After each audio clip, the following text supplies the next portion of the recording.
तो this is equivalent to mega sporophyll. Getting or not? So what I told, the gynoecium regarded as female reproductive part of a flower.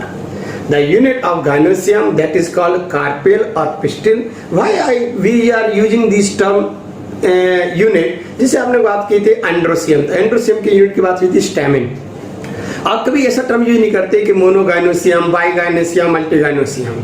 हम लोग term use करते हैं ठीक आपके monocarpellary, bicarpellary या multicarpellary. Such terms we are using or not. So that's ये जो है वो उसकी यूनिट है. तो हमने कहा जैसे एक टर्म मैंने यूज किया monocarpellary means to say if only single carpel is there. If in a flower one carpel is there तो उसको हम क्या टर्म यूज करेंगे? Monocarpellary. If in a flower a single, अगर सिंगल कार्पल है तो बोलेंगे मोनोकार्पलरी. दो है तो बाइकार्पलरी. तीन है तो ट्राइकार्पलरी. बात समझ में आई? वन है तो मोनोकार्पलरी, टू है तो बाइकार्पलरी, थ्री है ट्राइकार्पलरी, मेनी है तो मल्टीकार्पलरी. गेटिंग और नॉट? क्लियर है जी? यानी इनकी बात हो रही है. ठीक, ये बिल्कुल सिंपल सी बात कर रहे हैं हम लोग. चलिए एक बिल्कुल बेसिक्स की बात करते हैं. डायग्राम के बेसिस पर चलते हैं. पहले से रफ कर रहा हूं, समझेंगे ध्यान से. देख आए हम बात करते हैं डायग्राम वाइज. जरा डायग्राम को ध्यान से देखें बाहर. ये डायग्राम देखते हैं. Let's see. तो अब इस डायग्राम में अगर गौर करें तो एक फ्लावर आपको दिख रहा है. आप फ्लावर उसमें आप देखो थोड़े से जो व्हाइट कलर के वो पेटल्स दिख रहे हैं आपको. साथ में आपको सेपल्स दिख रहे हैं. ओवरी को क्लियर दिख रही, थोड़ा सा उसको काटा गया है. अब इसमें आप मेल रिप्रोडक्टिव पार्ट स्टेमिन्स आपको क्लियर दिख रहे हैं. और female reproductive part gynoecium you can see. ये आपको दिख रहा है जो स्ट्रक्चर उस गायनेसियम आपको दिख रही है. हम उस गायनेसियम की बात करने जा रहे हैं. Getting not? तो आप gynoecium that consist of stigma, style and ovary. जो आपको ग्रीन कलर से दिख रहा है उसका टॉप जो रहा है दैट इज स्टिग्मा, उसके नीचे स्टाइल और इसके नीचे ओवरी. तो we are just talking about these all parts. Getting not? First of all we are just going to talk about stigma. तो हम तीनों चीजों की बात करने आ रहे हैं. Stigma, style, ovary. सबसे पहले बात किसकी कर रहा हूं मैं? आप डायग्राम पे ध्यान देते रहें. सबसे पहले बात हो रही है आपके स्टिग्मा की. अगर मैं स्टिग्मा की बात करूं तो इससे स्टिग्मा आ गया टर्म. स्टिग्मा क्या रहेगा? This is the top most point of a gynoecium. Carpel का ये सबसे टॉप मोस्ट पॉइंट है, ऊपर का tip. The tip of the gynoecium, tip of the carpel.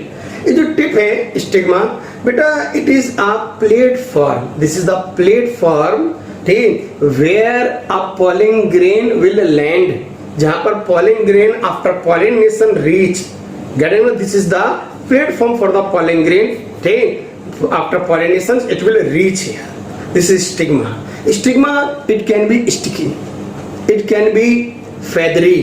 बात clear? It can be bifurcated. ऐसे डिवाइड हो सकती है.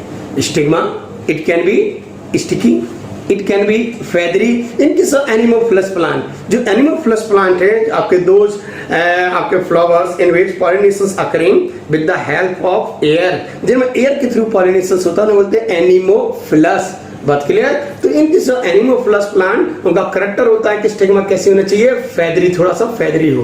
वो फेदरी मिलेगी. जैसे आप देख रहे हैं किसी शॉप में अपने ग्रासेस में, व्हीट में, मेज में, such types of stigma you can see. Getting or not, it can be sticky, so that pollen grain can stick there very easily. It can be feathery, or it can be bifurcated, divided. अब stigma मैंने कहा ये platform है. यहाँ पर pollen grain पहुंचा. Stigma provide nourishments. Stigma provide nourishment to developing pollen grain for the further development of pollen grain. As we have studied last time कि जो pollen grain इस स्टिग्मा में पहुंचेगा वहाँ pollen tube बनानी होती है. तो for the further development of pollen grain ये जो स्टिग्मा it having nourishments. क्या क्या है इसके पास? It having, as we all are knowing, boron is there, sugar is there, amino acid is there, calcium is there. तो हमने कहा कि यहाँ पर क्या क्या है आपके पास? It having boron. बात क्लियर? यहाँ बोरॉन मिलेगा आपको. यहाँ क्या मिलेगा? कैल्शियम मिलेगा आपको. बात क्लियर? और क्या मिलेगा? शुगर मिलेगी आपको, अमीनो एसिड्स मिलेगा, ठीक, मॉइस्चर मिलेगा, ठीक, एंड सम मैंने कहा था सम पर्टिकुलर प्लांट हार्मोन्स.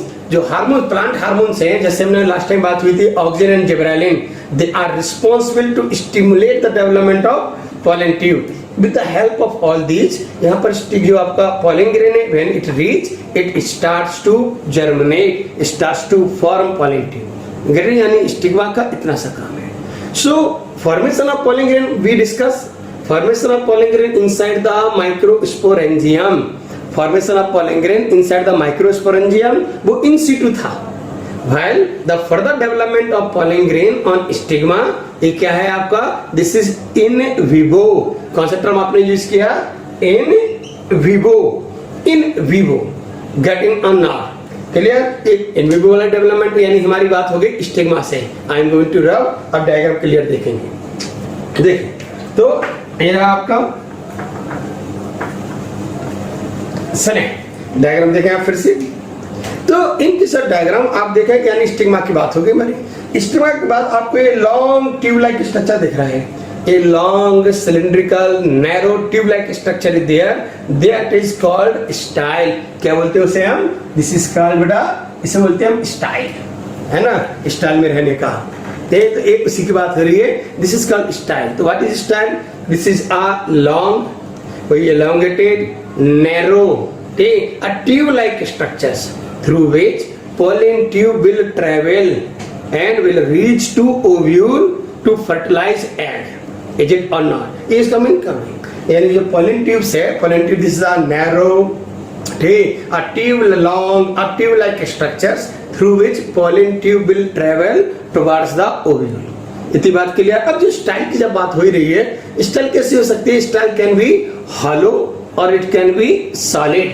तो हमने क्या कहा, style it can be hollow और इट कैन बी सॉलिड। तो सॉलिड स्टाइल हो सकती है और हॉलो स्टाइल हो सकती है। सॉलिड स्टाइल समझे आप, जो सॉलिड स्टाइल है इट कैन बी, हमारी बात हुई कि स्टाइल कैसे हो सकती है, it can be hollow, it can be solid. तो हॉलो स्टाइल हो सकती है, सॉलिड स्टाइल हो सकती है। इन केसेस ऑफ हॉलो स्टाइल, जो हॉलो स्टाइल है that is present in aquatic plant. Hollow style किसमें प्रेजेंट होती है, तो hollow style that is present in aquatic plant, while solid style present in terrestrial plant. तो hollow style present in aquatic plant, while आपका जो solid style है that is present in terrestrial plant. Done or not, इतनी बात समझे, and the term आप समझिए। ये जो हॉलो स्टाइल है, हॉलो स्टाइल की अगर हम बात कर ले बेटा, तो hollow style they having some specialised tissue की हम बात कर ले हॉलो स्टाइल में, तो hollow style having mucilaginous cells, hollow style having mucilaginous cells, while जो सॉलिड स्टाइल है they having transmission tissue. What they having, hollow style having mucilaginous cells, while solid style having transmission tissue. इसे transmission tissue है। ये दोनों ही जो structures हैं, actually these cells tissue they are responsible to provide nourishment, these cells tissue responsible to provide nourishment for development of pollen tube, pollen tube के development के लिए responsible है। क्लियर है कि नहीं बात, चलिए इसके एक ग्राफ कर दिया, सुनिए बात, देखें 1 सेकेंड सुने आप, ठीक। तो अभी आप गौर करें, बनाते डायग्राम थोड़ा। तो मैंने बात क्या की, मैंने कहा देखिए एक gynoecium carpel, carpel that consist of stigma, style and ovary. Stigma की बात होगी हमारी, स्टाइल की बात हुई है। स्टाइल कैसे होती है, नैरो ट्यूब लाइक स्ट्रक्चर है, एलोंगेटेड स्ट्रक्चर है। It can be hollow as in cases of aquatic plant, it can be solid as in cases of terrestrial plant. जो हॉलो स्टाइल है, हॉलो स्टाइल बेटा it is filled with mucilaginous cells, mucilaginous cells, while जो आपका solid style है that is filled with transmission tissue. These structure यानी this जो style है that is responsible to provide nourishment to pollen tube. जब pollen tube slowly जा रही है टुवर्ड्स द ओव्यूल, ये उसको नरिशमेंट प्रोवाइड करेगी। जस्ट लाइक मैराथन में आप दौड़ रहे हो ना, तो रास्ते में आपको जूस और फ्रूट्स और पानी वानी पिलाया जाता है। लाइक जब ये रास्ते में जा रही है तो इसको नरिशमेंट चाहिए। क्लियर है कि नहीं? नाउ हम लोग नेक्स्ट स्ट्रक्चर की बात कर ले, स्टाइल वाली बात clear. The most important part of carpel, हम उसकी बात करने जा रहे हैं। The most important part of carpel that is called ovary. फिर से डायग्राम देखें आप, क्लियर। देखिए डायग्राम में जो सबसे नीचे का बेसल पार्ट दिख रहा है शाइनिंग करता हुआ ग्रीन कलर से, दैट डायग्राम की बात कर रहे हैं। उसमें आप देखो जरा, जो सॉइलेंट पार्ट है the basal part in ovary, the basal swollen part of carpel gynoecium that is called ovary।